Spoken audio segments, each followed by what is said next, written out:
बच्चों, अब पार्ट 7 में अब हम लोग पढ़ेंगे सूरदास के पद मैया मोरी मैं नहीं माखन खायो। इस पद में सूरदास ने कृष्ण जी के बाल लीला का बहुत ही सुंदर वर्णन किया है। जब यशोदा ने देख ही लिया कि कृष्ण ने माखन खाया है तो वे पूछती हैं कि क्या तुमने माखन खाया है। तब कृष्ण इनकार करते हुए कहते हैं कि मैया मोरी मैं नहीं माखन खायो। हे मेरी माँ, मैंने माखन नहीं खाया है। भोर भयो गैयन के पाछे, गैयन गाय, भोर सबेर, भोर भयो गैयन के पाछे मधुबन मोहि पठायो।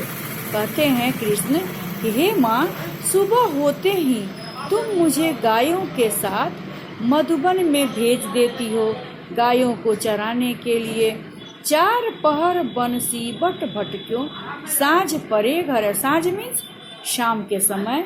कृष्ण कहते हैं कि पूरे दिन मैं गायों के साथ दिन भर गायों को चराने के लिए वन में भटकता रहता हूँ और शाम होने पर ही तो मैं घर आता हूँ।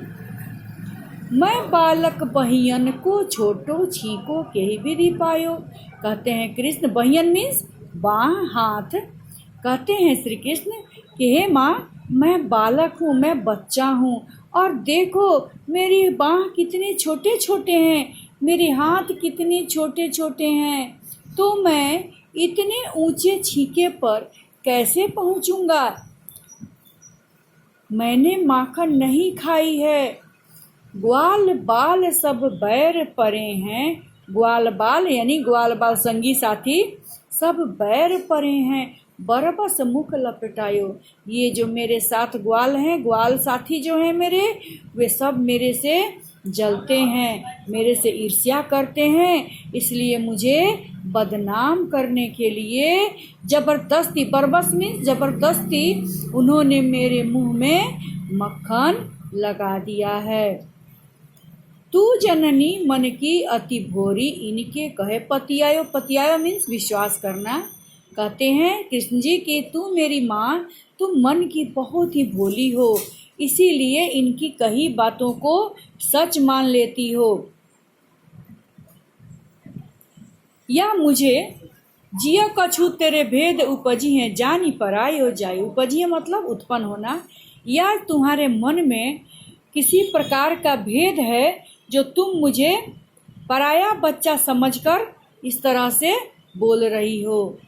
कहते हैं कृष्ण की हे माँ, या तो तुम बहुत भोली हो मन की जो इनकी बातों को सच मान ली हो, या तुम्हारे मन में मुझे पराया बच्चा समझकर कोई बात आई है।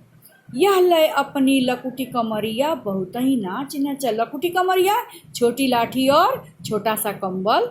यह लय, कृष्ण कहते हैं कि लो यह अपनी लाठी और कंबली, इसने मुझे बहुत नाच नचाया है, इसलिए हे माँ यह लाठी और कंबल ले लो। कृष्ण गुस्सा हो जाते हैं और गुस्सा होकर कहते हैं कि अपनी लाठी और कंबल ले लो, इसने मुझे बहुत नाच नचाया है। अब मैं गायों के साथ वन में नहीं जाऊंगा। सूरदास जी कहते हैं कि सूरदास तब बिहसी जसोदा लय उरकंठ लगाए। सूरदास जी कहते हैं कि कृष्ण की बातों को सुनकर यशोदा हंसने लगती है और कान्हा को अपने हृदय से लगा लेती है। कंठ मीन्स हृदय, बिहसी मीन्स हंसकर। यशोदा हंसने लगती है और हंसकर कृष्ण को अपने हृदय से लगा लेती है। Thank you class.